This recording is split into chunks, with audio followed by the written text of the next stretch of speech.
Hey everyone, welcome to Home Matters, the podcast where we help you make the most informed decisions for your home renovation and improvement projects. Whether you're swapping out windows, tackling a kitchen makeover, or getting a new roof, we've got the tips, the tricks, and the insights that you need. So let's get into today's topic. Hey everyone, welcome back to another episode of Home Matters. I'm your host, Alex, and today we have an episode that I know a lot of homeowners will love. We're talking about bathroom bliss, creating a spa-like space. We'll be diving into the material choices, layout tweaks, and some insider tips on how to make the most out of your bathroom remodel. So let's get right into it. All right, let's talk materials. The kind of materials you choose can make or break your bathroom aesthetics, can also break your budget. And popular choices, of course, includes ceramic, porcelain tile, natural stone for the tile part of it.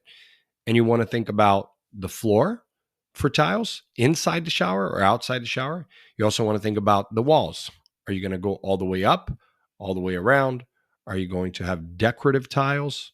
Are you going to have what's considered a niche?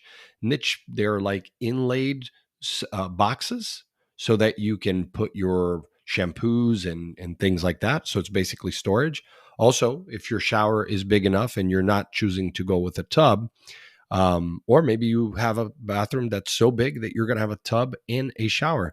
But in either case, an option for those as the aging population is to make sure that you ask for a bench. So you can actually ask your tile person to build a bench. They actually sell at tile distributors the actual bench, both as boxed or for corners. So you can buy it that way. You want to consider, obviously, if we're talking specifically just the shower area, we're talking your doors. Are you going to do sliding doors or open in and out doors? If you're talking about a shower that is a little larger, are you going to add more shower heads? And if so, how will that impact plumbing? How much will the plumbing cost for the entire shower, right? And then we're talking also electrical. Maybe you don't have a fan that pulls enough steam out of the shower. So the newer fans are quieter, but also do a better job. But you may not have one in place.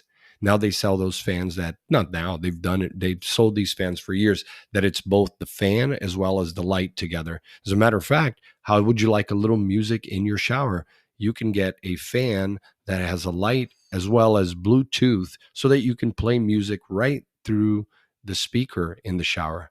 I would like that. Actually, I'm going to think about that for my own bathroom. And then if you're going to go with that luxury feel, you might want to consider marble or even granite for your countertops. So granite for the countertops and marble for the shower. And also when you're looking at the floor on the shower, think about the size of the tiles. The smaller the tiles means the more tiles you have. That means that labor will cost a little bit more, and so will the grout. Do you want a lot of grout lines? Because if you don't want a lot of grout lines, then you need to go with a larger stone, both on the walls as well as the floors. Something that you really need to consider we're still talking inside the shower here as far as materials, is the what's behind the walls as well as what's under the floor. So on the floor, there's a lot of different types of materials that you can use to make sure that the shower never has problems with leaks. So you want to make sure that you address that with your contractor, your tile guy, and ask them to give you different options. There are systems that you can buy that are pretty waterproof, that last a very, very long time, can last 20, 30 years.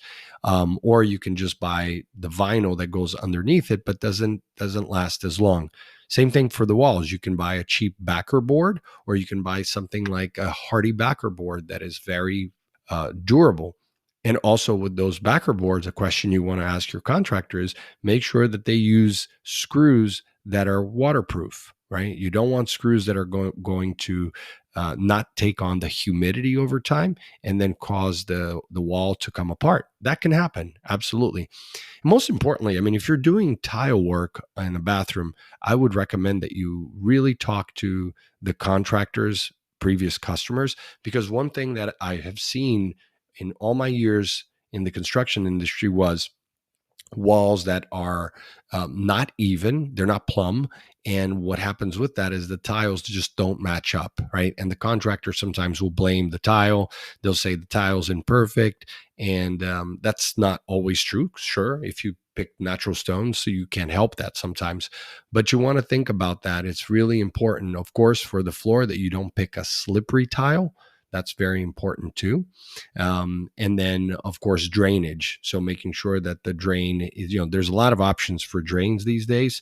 So it's something you want to think about. All right. So that's the inside of the shower, different materials. Now, when you go out of the shower and you have a bathtub, perhaps, you have to think about if it's an aging household, maybe a walk-in tub is an option. Those are great options because you don't have to pull your leg over to get in the tub. Or maybe you want to get rid of the tub altogether if you just don't use the bathtub, right? You want to think about windows. Do you have windows in the bathroom? And if so, how is that going to be impacted? What about the drywall? The parts around the bathrooms where it's going to get repainted, is the paint doing okay? Are the walls coming apart? Do you need new drywall? So these are things to think about because it's not just about painting the walls, it's choosing the right paint, choosing the right primer to make sure that it can take on that extra humidity, right? And then when you step out of the shower, what about the flooring? There's lots of options for flooring, right? When it comes to the actual the bathroom floor itself. I would always recommend that you go with as small of a grout line as you can, even if you're doing porcelain or ceramic tile. But if you're going with marble, of course, you can always go with a very tiny 1/8 of an inch, or even less. You can go with 1/12 of an inch, space, and it's going to be very little bit of grout, which is great. And then once you put that floor down, you want to think like, hey, maybe if you're up north, do you want floor warmers? Floor warmers will set you back, $1,200 to $1,500 for a nice floor warmer that warms about 100 square feet. They come with nice remote controls now. You can control it from an app on your phone. So if that's an upgrade that you want to make, that'll make your bathroom truly feel like a spa. You step right out into a nice warm floor, right? Really cool. Um, of course, the cabinets are very important, right? So you can buy a vanity that's pre-made already out of the box where you just put it in place and nothing else has to be done. It's just connecting the plumbing to the faucet and setting it in place. So attaching it to the wall. Or you're going to buy cabinets that are custom made and you're going to have a carpenter come in and do it. So what I say about bathroom remodeling, it's a lot like remodeling a kitchen, just in a smaller space. And of course, the cost not as much. Typically, a small bathroom is going to cost $10,000 to $12,000, depending on materials, whereas a small kitchen is going to cost between $15,000 to $20,000. And so there are differences there, certainly, but I have done bathrooms that cost north of $50,000 to do.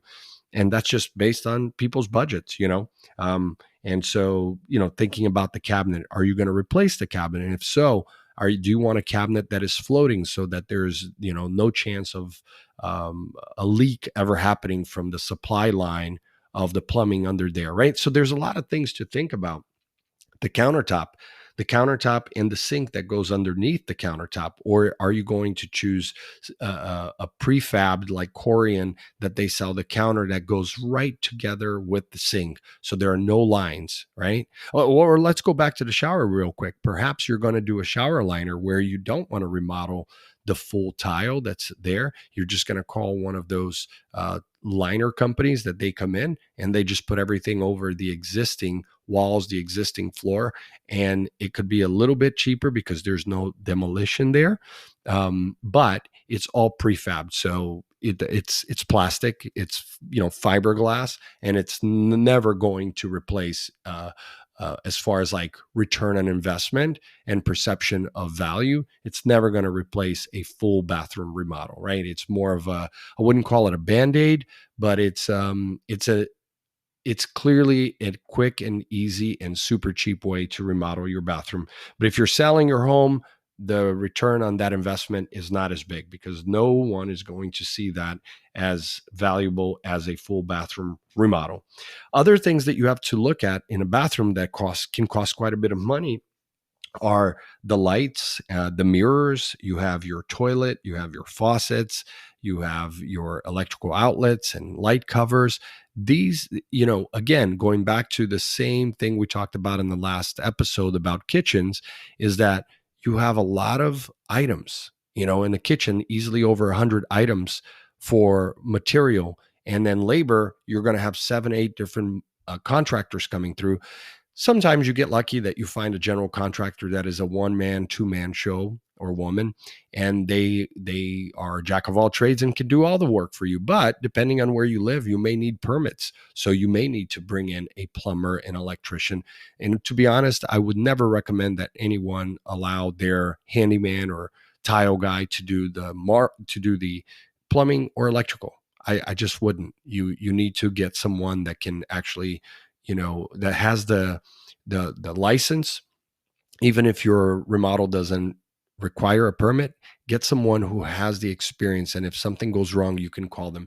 You can't call your tile guy, your handyman, or general contractor and tell them that you have a leak or a problem with your electrical, right? That's just not gonna fly. So that's a lot of different materials that we just talked about in this episode. And another thing that we need to touch on is the layout, right?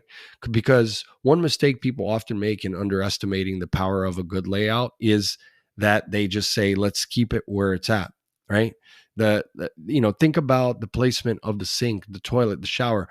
If you have an old bathroom, probably the cabinets are 30 inches high. So maybe they're very low. And now you want to go higher.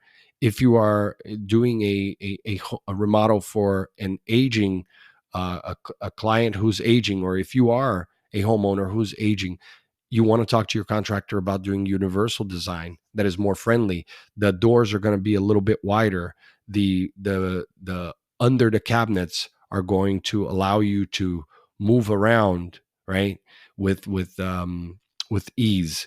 So well-placed lighting can also make the bathroom look bigger and more inviting. So think about lighting, and you can get great resources on Pinterest and House. I mean, you'll find fantastic layout ideas there.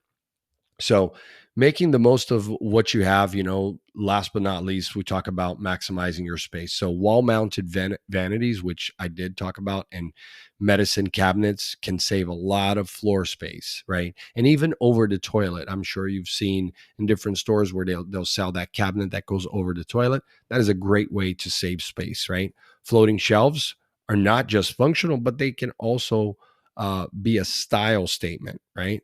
So take a look at the Spruce. They have great tips on how to save space in smaller bathrooms. It's called the Spruce. Just go over to their website, and they have a lot of good information there. But as far as like your budget goes, as I said, if you list all those materials, even for a small bathroom, you'll easily come up with anywhere between $10,000 to $12,000, and that is going to include your basic contractor for doing the tile. But if you need your plumber, your electrician, and whatnot, you're, little everyone that comes in, they're charging you $200, $300, $400, $500 to do parts of the work. So how much the bathroom remodel costs, you can look it up on National Kitchen Bath Association, nkba.org. And you're going to see it's different in different areas of the country. And of course, considerations are single family home versus a high rise condo. There's a lot of elements and variables.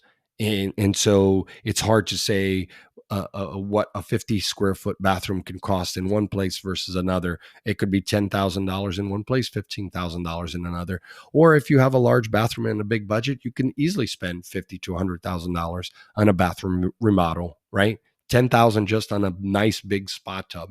So these are things to think about. But the bathroom, I think, like the kitchen, are two rooms in the home that are worth spending the time and the money to get it right. Because if you sell the home one day, you will get the most return on your investment for those rooms. So that's it. That's all we've got for you. That's your guide for transforming your bathroom into a spa-like sanctuary.